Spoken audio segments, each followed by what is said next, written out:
I'm Alli. I came out after 20 years of marriage, and I have 3 kids. I'm Melisa, and I have 2 kids, and I came out at 37 after an 11-year marriage. This podcast is about coming out later and the struggles and victories that come with it. When coming out feels like the end of the world, but it's really just the beginning. This is the Lesbian Chronicles.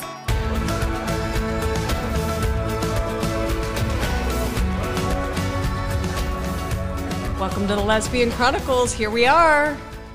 Hi. You look like you showered today. I know. I got dressed today. Wow. Like, how often does that happen? I know. Meanwhile, look at me. And do you know what I noticed right now looking here? I've got, what do you call it when you have gray coming in, that it's like a power strip? Have you ever heard that when Power women strip. have? I think that's it. It's a power strip. It's a power strip. It's kind of like you stuck your finger in the power strip. Exactly. Zapped you. It's the gray. I'm getting my hair colored Tuesday. But Nice. I have this friend who let her hair go gray, and she's got like these cool tattoos, and I'm like, you're such a fucking hot badass. Right? That I'm like, why aren't I doing that? Why don't you? I don't know. Embrace it. I'm just not ready to accept it. Yeah. I mean, I know a few people that have done it, and they definitely like pull it off, and it looks really good. Oh, yeah. I mean, this friend of mine is like smoking. Like I tell her all the It's time. kind of getting to the point now, if you see someone that like has full gray, you're still kind of like, okay, like, are you 40 or are you like 60? Yeah, because it's becoming so mainstream. Yeah. Yeah. It's not like one of those things that necessarily like stands out as like being an old person thing anymore. No, it's not. And she's like extremely intelligent. So it's like she's Even like hotter. the triple threat. I know whenever Right. Maria and I are standing there, like we're like, is there anything you can't do? Man. God. Yeah. Anyway, yeah. So I feel like if I tried to go gray with mine, they're good enough friends that I would be like a cheap knockoff to her. Cheap knockoff. Well, how was your Yeah. weekend? It's been good. Yeah? What have I done? I feel like it's been like very low key. I worked on Friday night, then I had the kids, and yesterday I went to Kroger. I mean, it feels like very mundane. Last night I took the kids to, this is a good story. Took the kids to this ice cream social thing at their dad's neighborhood. Sweet. And so it's just kind of like, it's not, they have a few more weeks left of school, but kind of winding down the school year and like kicking off the summer. And so they had this little like ice cream food truck thing there. And me and Marina took the kids, and we're standing there with my ex-husband's girlfriend. Okay. Just talking. And this woman comes up and she's like, hey, I don't think I met you guys. She's like, how long have you lived in the neighborhood? And I'm like, you literally chose the most complicated family. I know. Where do you want me to begin? Yeah, I'm it's about so to true. spit you a story, and you're going to stand here and look at us blankly.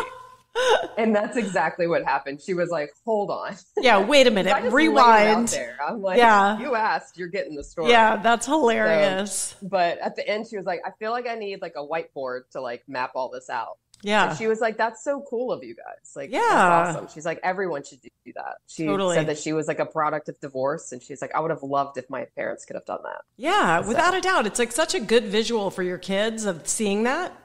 Yeah. To me, it's like Yeah. if you keep, and you have to keep, it's that consistency of like, we keep showing up. And yeah, I think that's amazing. My mom's birthday is today. Shout out to my mom. who Yeah, listens big to the happy podcast birthday. and is not allowed to listen. But, Yeah.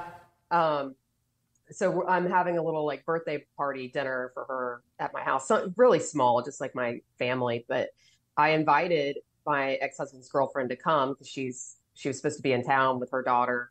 It turned out that she had to work, but even though she had to work, she was still insistent on like bringing something to contribute to the party. Yeah. So it's just it's layers of kindness. Yeah. Just Yeah. hit the gold mine. Yeah, right there, it's not even you know? her, person at all. I mean, it's removed completely, and she's doing it because Tom loves you and loves your mom. Yeah. Yeah, So I it's think really that's sweet to see. And just another, like I said, layer to this of like how good it can be. true. So. Yeah, I love that. I thought about our episode last week.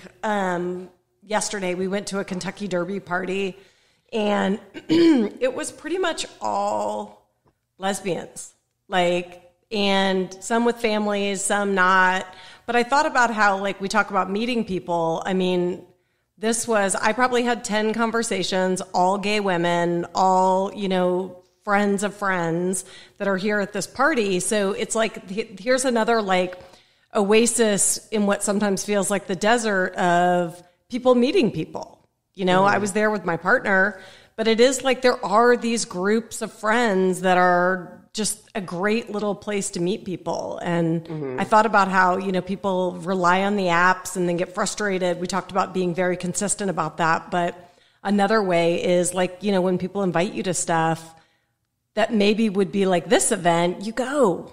Like even, you know, I mean, because I wanted to go. I mean, these are friends of ours, so I was happy to go. But there would have been so many opportunities for someone who was single, even just meeting couples, they have gay friends. A room full of gay women. I know that's one thing that we've been like kind of driving home the past few episodes, because it's something that I don't think I really thought too much about until recently, of like the fact of like, you don't know who everyone else knows. Yeah. And like, just because you're meeting someone and you don't connect with them doesn't mean that you're not going to meet someone else through them, and that kind of thing. And it is like, it is so hard to meet people, and you really have to like utilize all of these tools to like make it happen. You got it. And they weren't the women. None of these women would have been at the bars. They're just not. They're family people, or even if they're not family people that they have to, that's the wrong thing to say, because family people definitely go to the bars, but they're not going to be there every Saturday night. They're going to be there. They're going to be doing other things like the derby party. Everybody was home by 8:00. Like it wasn't and like. I think that's another like good point to like you're saying, like not everyone's like a bar person. But I think that's why like an event like Second Friday is so good. Such a good turnout is that it's only once a month. Right. And, you know, you're kind of getting this concentration of people in this one spot. True. For sure. And it is a lot of the people that aren't in the bars every night. Yeah. I mean, I was doing that initially because I was so excited to be gay. And me too. I went with you. But now it's kind of like, I haven't even been to like a gay or lesbian bar in like several months. I think that in the past year, I've only been once, and that was for a birthday party. So. Well, it's funny, that same badass woman with the gray hair, we were having dinner with them on Friday night, and I was talking about my sister's room, and she's like, oh, whenever my girls are home from college, that's where they go. Oh, and I was like, your girls are like my kids' age. Like, what? Right? So she was like, that's Are where... they straight? Yeah, they're all straight. They just go dancing. That's just it. Yeah. But she's like, these are 21 and 22-year-olds who are dancing their asses off at my sister's room. But I thought, I've probably been there with them. I know these kids. But I'm thinking, like, if I went, am I going to, like, see these girls and be like, oh, my God, hey, girls. That's, like, though, it's like, it's that double-edged sword, you know, like I don't care if straight people are right. I don't care, but it is kind of like it becomes overly saturated with straight people, and then it's like, who do I talk to? Like, who can I hit on? I don't, like, but I must say, like that generation, there's no gay or straight. They're all fluid. So these girls, I mean, they probably wouldn't consider themselves straight or gay. They're just out there having a good time. Well, and I know they go there because it's a safer space for them. Yeah, they can just go dancing. Like, and they can go dancing. They don't have guys like grinding up on them. Yeah. But I will say, I noticed this during the pandemic, and this was like after I'd been vaccinated, after I had COVID. I wasn't running around like a crazy person in the pandemic, but I was at one of the gay bars, and there was like all these straight guys. And they were literally like, we know they come here. Yeah, like, that's why they were there. Right. Oh my God. Like, wow. We're more likely to meet like some cool straight girls here than we are if we go out like to some club. Are we sure they're not on the down low? These guys were not. Okay. I can tell you that. Maybe they have one friend. I think they might have had one friend in the I was going to say, there's always that one, or it could have been like me back when I wasn't out, but I was in my 20s, and I would be like, oh yeah, like, let's just go. It'll be fun. So fun, guys. I know. This would be hilarious. Exactly. Oh my God, this would be so funny. Just hear me out. Just go to the gay bar. Hear me out. Yeah. Oh, no. Just kidding. I just wanted to see what you would say. Oh, you guys don't want to go? Oh, no, me neither. Me neither, no. I remember doing that a little bit, like trying to get people to go. Scared, though. I don't know. I feel like I did go to a gay bar once, though, like Backstreet. Like was that a gay bar? Like in Atlanta? Yeah. Like, that was like one of those 24 hour, but totally. it stayed open like super late. Yikes. And I know I went there at least once, and I was in there like I have steered too far from my normal path. Oh, that's hilarious. Over my head here. Yeah. It was bonkers. That's amazing. Let's get into our topic because I know I'm about to lose you to the party brigade. I know. Yeah, this was a topic that we actually had an email about that a listener sent to us about when you travel without your kids and how that feels. Yep. And I read it and I was like, like this one hits home for me. Yep. Because I've traveled a lot since I separated from my husband and got divorced and everything. And especially since meeting Marina, like we went to Belize last year. We went to Croatia for like, I think 13 days, something like that. And yeah, it's one of the hardest things to do because you're so excited to go on a trip and explore and travel with your partner. And then at the same time, your kids are like, why can't we go? Like, why do we have to stay with so-and-so all this time?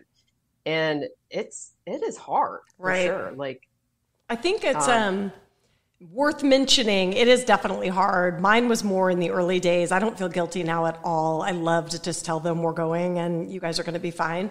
But I think back then, like I remember traveling with my Catalyst once we went to Palm Springs. And I remember just being like ashamed to even like have my friends know that here she is. Oh my God, she just got divorced and her kids are left by, like I didn't want to post anything on social media because I was ashamed that I was like, I left Chris and now she's in Palm Springs. What the hell? Midlife crisis. Yeah. It was just like felt so irresponsible. It does. Like, yeah. And I think, and you know, it's not though. Like, no, it isn't it feels at all that way. But it's definitely like, you feel like, oh, I've deserted them. Even though like the first few trips that I did, like post-separation, post-divorce, were no more than like a few days. Yeah, same. And they had been away from me before like that. Like when I was married, we went on a trip to Colorado. I think we did Mexico another time. So it's like, it's not like I hadn't left them for a longer period of time. Right.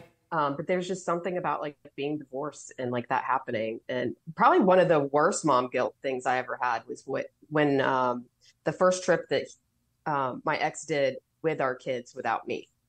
Yeah, I remember that. He went to like Utah. Yep. And like their car broke down. Like he flew him. He did all these things that I never would have done. Like had I been in charge, but I had to sit back and just be like, you know, it's his rodeo. Yeah. Now. But he flew in, like they flew standby. So they got there super late at night. I don't think that was like initially his plan. And then they rented a car. The car broke down like on the way out to his friend's house where they were staying. Yeah. So they had to like get a tow truck. They had to hitchhike late at night. Yeah, basically. And he's calling me and telling me, like, keeping me updated on what's happening. I'm having a panic attack. Yeah, it's like, what the hell? Like, yeah, where are you? 3 and 5-year-old kids are stranded on the side of a mountain highway. Yeah. You know, and it sucked. Yeah. It's like, it's so out of your control, but you also just have to like, there's nothing I could do. No. Danger. No, they're not in true danger. But yeah, you feel bad. You're like, I should have been with them, but I'm so selfish that I left. And now here he is traveling without me. Yeah, you paint this. He doesn't have the help. He's alone. Right. So I remember having all those feelings too. I remember also once being out with my Catalyst in Midtown. I'll never forget this. There's the intersection of Piedmont, and it's like kind of near where Piedmont hits Monroe. I think it's Monroe. Do you know where that pizza place is that everybody likes? And then there's like, I think it's called Veruni. Anyway, there's this corner where Chris had taken the kids to get pizza, and I was with my Catalyst at a place not far from there.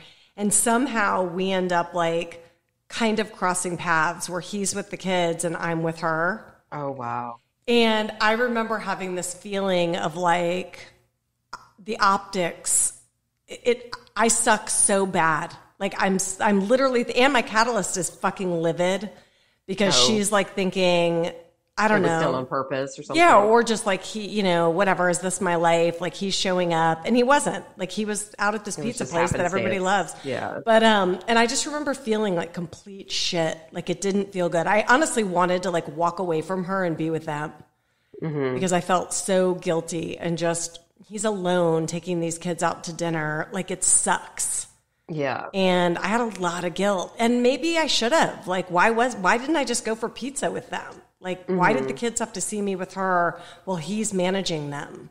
Yeah. Like, it's but you just, guys were separated. we were separated and it was his time, but it's just like, I don't know. I remember that I knew I was not in the right in that evening. Like, I just didn't feel good about being out in that way. Yeah. I mean, that is hard because it's like, if the roles were reversed, you wouldn't have felt any guilt, you know? Right. I would have probably, though, felt a sting. And I think that hurt, too, that I knew it kind of hurt him. And I don't know, your gut is a powerful thing. If it doesn't feel good, maybe I was thinking it isn't good. Like, I don't know that I was that proud of that relationship either. So it's like I also had that layer of I knew this person's not good for me. And here's this responsible guy taking care of these kids while I'm out with someone that's not good for me. I remember feeling that way kind of like on one of the first trips that I took with my Catalyst. Yeah. Like just being like, what am I doing? What am I doing?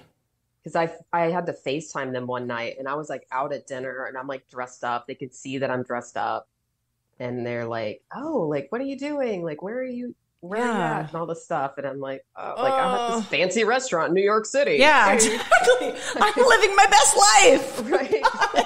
I know you guys had pizza for dinner. Although when you're a kid, it's like pizza's the best thing on the planet anyway. Oh yeah, they don't know, or I don't know. I have the thing is, and I guess we shouldn't just be sharing stories about how awful we felt all these times. I like one way that I've kind of like gotten over this, even though it still comes up. It comes up a lot. Because my mom contributes to it. Yeah, I want to talk about that. Yeah. My mom definitely like, where are the kids? What are you doing? Where are the children? Where are the kids? Why does Tom always have them? And I'm like, he are doesn't. you my mom? What's happening? Yeah, exactly. Every time I talk to her, and it's like one of those things where I've like started to like avoid the conversation, like on Thursdays when it's like, I don't have them any Thursday. That's just how it is. That's how our schedule is. But yeah, if I call her on a Thursday, she will immediately be like, where are the kids? Yeah, where are you going? And I'm like, they're with Tom again. Where they every are Thursday Thursday with Tom. Yeah, I know. So I think you and I did have the different of the way we were raised. I've often said like my parents definitely left us a lot. They traveled a lot. There wasn't a feeling of like we came first. Even though I loved them, there's no animosity on that. My parents were deeply in love and they had children, but they never sacrificed their time they put each other first always. They still do. So to me, it was like, now that I'm in a different kind of relationship, I think I don't know, I have more pride in leaving. Like, I don't mind leaving the kids to go do something with Maria because it feels like almost like it's showing them that relationship is important too. Right. And I think that's just it. It's like, it is, I want to show my kids that like when you're an adult and you have kids, you're free to go on a trip. Yeah, your life does not stop. You're free to have a job. You're free. Yeah. And I've told them that too. I'm like, if you guys have kids and you want to go on a trip, I will watch your kids for you. Please do go on the trip. Like, yeah. Don't be a martyr. Yeah. So, and that's one thing that I kind of explained to them, you know, like I would love for them to join me on some of these trips. But the fact of the matter is they're still kids. Like, right. They can't do all the things that I necessarily want to do. They couldn't have gone to Croatia with us and I could barely survive those freaking hikes. And you do take them. I feel like I'm gonna die. Like, you take them to the beach. Like, I've seen lots of trips that you have them. Oh yeah.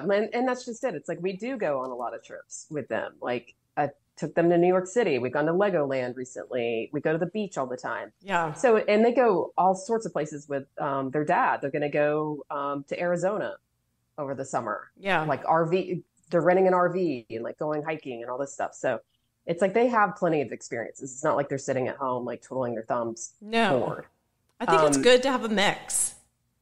One thing, what you just brought up, that of your parents traveling when you were younger, how did you feel like though as a kid? Like, can you like give us a little like peek I don't into remember. like I don't think I knew. I don't think I knew any different because I feel like my cousins' parent, like the kids that I knew very well, their parents were traveling with my parents, so it would be like this feeling of like we all were, I mean, my parents weren't gone all the time, but they certainly left us, I would say a week every other month probably to go do something. Some trips were longer than others. We had someone that would stay with us that when they would go, I always had my sister. But I think maybe at the time I might have been like, my parents are leaving again and I have this babysitter. But at the same time, now that I'm older, I'm sort of so relieved that their marriage was such a priority because now I don't worry about them in that. Like they have each other. They have a very big social life. They go out all the time. They had a derby party. They're not isolated people because they've invested in these relationships over the years and invested in each other over the years. Yeah. So, my mom actually traveled quite a bit when she was in her 20s. Really? Okay. Without your dad? This was before they even met. Okay. They didn't meet until, I think they were both at least 30 when they met. Okay. But which is kind of unusual for that time. Yeah, it is. But she did so much traveling, like went all over Europe. And so I think it's almost like she had gotten a lot of that out of her system. Yeah. And so by the time she had kids, she was good to go. And I did a lot of traveling too before having kids, but I still have that like bug in me to like go see places and do things. And I think it's true, like what they say about how to keep a relationship. I mean, Esther Perel says it all the time. You need to do unique experience as a couple that are new for both of you. It's a way to build safety. It's a way to build trust. It's a way to just cultivate a deeper understanding of one another. I mean, going through mundane life, raising children is probably the quickest path to losing touch with each other versus doing experiences that are, new for both of you, novel. And so I think traveling with your person is part of getting to know each other better. Absolutely. When I first met Marina, that was like one of the things that we did like right out the gate. Yeah, I remember. We hadn't even known each other for a month. Yeah. We went on a 7-day cruise together. Right. And it's like, that was so outside of my wheelhouse to do. Right. But it was such a good way for us to connect. And literally everyone on that ship was like, thought we'd been together for years. Yeah. So it was really cool. But I'm being reminded of this documentary thing that I just watched on Netflix. Yeah, I just watched it. The Longest Third Date. Yeah, no, we didn't. I turned it off halfway, but I saw the first part. It was really cute, honestly. Do they end up together? Of it. They do. Sorry to give away the show, but I mean, they obviously made a documentary and put it out there. But so it's on Netflix, Longest Third Date, and it's about this couple who they have been on 2 dates together. This is right before the pandemic starts, like literally right before the pandemic starts. And they go on these 2 dates and then they see that like flights are super cheap. And so they decide to fly to Costa Rica for a few days and they end up in Costa Rica, I think for like a few months. Yeah. Like it keeps getting pushed. Like their flights keep getting canceled and they just like embrace it. They start traveling like all around Costa Rica, like renting cars. I'm like, the whole time I'm wondering like, what is your jobs? Like, yeah. How do you have money to do all this? And 2, how do you have the flexibility to be like piping all over? Right. I thought the same thing. It was a really cute little, documentary. Do they? So, because I didn't finish it. Well, I guess don't spoil it for everybody. But no, I already did. You already asked me. Oh, okay. So it's first. Like that's it. They're together for sure. Mm-hmm. Okay, because I got a feeling when I was ending it that like maybe they were partway through, but then she kind of was like, "Why would I want to be with someone who's always filming?" Oh. Yeah, she did say that, like, if she knew that he had, like, the presence online that he did, that she wouldn't have even gone on the date. Yeah. So I got the feeling that maybe it ends. It doesn't. No, they're still together. Yeah. Okay. Is it just me, or was he obnoxious? He was a little annoying. Oh. And I could kind of sense a little bit that she was annoyed with him sometimes. Yeah, how can you not be annoyed with him? I think you're going to be annoyed with him, like, no matter what. Like, it's just his personality. He's annoying. A little bit too, like, on. The man bun was too much. Too full of himself. Yeah. But all in all, I mean, I thought they were cute together. They kind of balance each other out a bit. Yeah. And it's interesting too, you know, her saying like, I wouldn't have gone on a single date with this guy because of that. And then here she is like in this serious relationship with him now. Yeah. And it's kind of like, we're so quick to write people off. You're right. You're right. Look at how fast I did it. Yeah. Like, and you just never know. Like, even though something is something like you find annoying about someone, maybe you can like learn to love it and embrace it in some way. You can learn to love how annoying he is. Yeah. Like Marina's learning to embrace how much I talk. Or is she not? I'm like, I need a signal, like a hand signal when I need to shut up. I don't think you talk a lot. You don't? Well, you know, it kind of depends on the situation. Yeah. Like if it's a new setting for me where I don't know a lot of people, I'm not going to say much. Like, I'm not going to overtake the conversation. I'm going to like kind of observe. But if I know a lot of people, then I'm way more likely to talk a lot. Or if it's just the two of us and one of you is very quiet. So you'll just gonna, talk. like, fill the air. Okay. No, I fill the air too. But if you guys are sitting around, like, can you guys sit for hours not saying anything? Yeah, we could. Yeah. Yeah. Mm-hmm. I have one of my best friends, like, truly cannot stand silence. Yeah. And so, like, if we're eating or something and no one's talking, she'll go, like, she has to make a sound. Like, and she'll start humming a song or something. So do you ever say, like, okay, got it? No, I call her out on that. Yeah. Like, sorry. Like, it's like this, somehow, like, this habit inside of her. That's really interesting. I wonder, you know, that's funny because Oliver always is making a sound, like whether it's just like snapping or, and he's the same way. Like he'll be singing if it's quiet, like it doesn't bother me at all, but he likes to fill the silence. Yeah. I mean, I kind of don't like silence. Like, yeah. When like going to sleep at night in like total silence, like I can't do it. No, we turn on a noise machine or like a story. A story. Yeah. One of your erotic stories. No.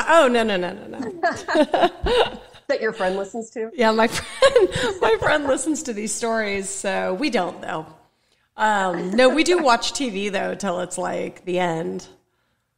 I used to fall asleep with the TV on every night. But Yeah. Marina can't stand the light. So now I sleep with like one of my AirPods in, and I'm almost always listening to like either a podcast, like a crime podcast. Yeah. Or right before bed. That's great. I know. So it's either a crime podcast or like a comedy podcast. Like I listen to Fortune Feimster podcast because it's kind of boring. Oh, okay. Oh boy, sorry, Fortune. Sorry, Fortune, but it's a little hunk shoe. It gets you kind of slowly fading. I don't know. That could also be a compliment. Her voice is kind of soothing sometimes. Yeah. We always have something going. For sleep. But last night we had a house full of kids again. Oh. And literally at 2 a.m. they're playing hide and seek. And Maria was about to lose it. And that's on top of like the puppy layered in. Like it's a shit show at our house. Oh my God. I know. But hide and seek at night in the middle of the night. Oh, that's like what they said. They all this morning said they were like, it was so fun. I'm like, yeah, not for us. Not for us. I used to play hide and go seek in the dark. In one of these, we had a finished basement in the house that I grew up in, and one of the rooms was my mom's sewing room, and it had no windows at all. Yeah, we had that too. And there was all this shit in there, all these boxes and stuff. And so we would play just in that room. Ooh. And like whoever was it had to wait outside. Oh my God. Come in there, close the door, pitch black, and try to find people. It's the best. It was so fucking fun. Yeah, so that's kind of what they were doing. I can't say I would have been that mad if they were playing hide and go seek in the dark at 2 a.m. I'd be like, have at it. That's awesome. But then we're like, oh my God, now we have to deal with you assholes today. But so anyway, no, we relate so strongly to the guilt in the early days of the travel and the going out and the, being away from your kids in general. Like I also have this memory of when Tatum started to realize that something was wrong in our marriage, and I was getting ready to drop her off at a friend's house, and she point blank like asked me with tears in her eyes, are you getting divorced? And at that point I wasn't. So I was like, no, we're just, we're in therapy, we're working on it, but it stuck with me. I will never forget that as long as I live. Yeah. And that was probably a year before we actually told them that we were getting a divorce, but it's just, she knew. Yeah. You know, it's one of those things too where I can sit here and be like, my kids are great. You know, they're thriving, they're doing awesome. But it's like, I guess I truly won't know until No, I don't think we 15, know. 20 years from now. Right. And be like, what was that like? What was that like? And are they going to have a fear of loss, or are they going to, cling to people that aren't good for them, or leave too soon? Like, I also think people bail quickly. It's like sometimes relationships take a lot of work. Yeah. So what are the scars? And is it because of this, or is it something else? Like, I don't know. And you're right. You don't know until later. I didn't know until my 40s, the scars of my childhood. Right. Exactly. And like, I know it's like, you can't protect them from everything. No. For sure. Like we're doing the best we can with what we have. Right. And I think that's like, at the end of the day, how you have to look at it. And when it comes to traveling, when it comes to getting a divorce, all of that, there's a lot to let go of as far as like the guilt and of what you're doing and what you feel like your actions are causing other people. It's true. And sometimes it's not even about the action that led to the pain. It's about the reaction of after the pain, the fix, the, coming together, the support, the love, the what happens after, it's teaching them to be resilient and to repair. We talk about the rupture and the repair, that it doesn't matter how many ruptures you have, is kind of what Jamie has said and what other therapists say. It's not about the rupture. It's about the repair. What does the repair look like? Yeah. So, I think that's important too. Yeah. We're teaching them to be resilient. Yeah. We're teaching them and showing them how to be resilient. We're teaching them that they're free to change their mind. Change your mind. In their life, right. And live their life for themselves. Yeah. At the end of the day, that's what it's all about. And like, that's one of the biggest things that I think about is, what would I want for my kids? If they were an adult and they came to me and said that they were going through this really crazy time, like what would I want to see them do? And I would have never in a million years told either of them to stay married. No, I wouldn't either. And I don't even think my parents, who are, 80 and, conservative, Catholics, they wouldn't even have wanted that for me. Mm-hmm. Like they were scared for me, but in the end, they wanted me to be happy. Yeah. So I think then the next question is, are we happy? Depends on the day. Yeah, exactly. Like, I think that's, when you're rebuilding, there's moments of what have I done mixed with moments of, oh yeah, this is why. Mm-hmm. And I think that's normal too. And no one's happy 100% of the time. No. Like, it's impossible. No, it's a relative emotion. Even Bob Ross, Mr. Rogers, they had bad days. Of course. And I don't know why that's who I think of. If you're not the happiest people. If you're not questioning, what are you really doing anyway? Right. Like, it's, you should question all of it. Do I like my job? Do I like what I'm doing at work? Do I like the people that I'm surrounding myself with? Am I happy with my plans this weekend even? Like, did I pick good people to go spend time with? It's like it fluctuates sometimes. And this is when Alli cancels her plans with me this Exactly. weekend. Now you know why. Actually, Friday night, the dinner that we had, we almost canceled. And we literally told them, we're like, we are so exhausted. Like, can we abort and we'll do it another time? And they were like, oh, you guys suck. Please come. Like, we're ready. We've already prepared. Like, please come. So we ended up going, and we were both so tired. We're like, don't expect us to be super fun. We're going home by 9:00. And it ended up being like so incredibly lovely and awesome. So I was like, we were good to go. Yeah. Just need an extra push. Extra push. Sometimes. Anyway. All right, my friend. All right. Let go of the guilt. Want to support the Lesbian Chronicles podcast? Rate us and write a review on Apple Podcasts or Spotify. We love listener feedback. If you'd like to share your story, email us at melissaandalli@gmail.com. That's Melissa, MELISA, and Alli, ALLI, @gmail.com. Or follow us on Instagram at Lesbian Chronicles.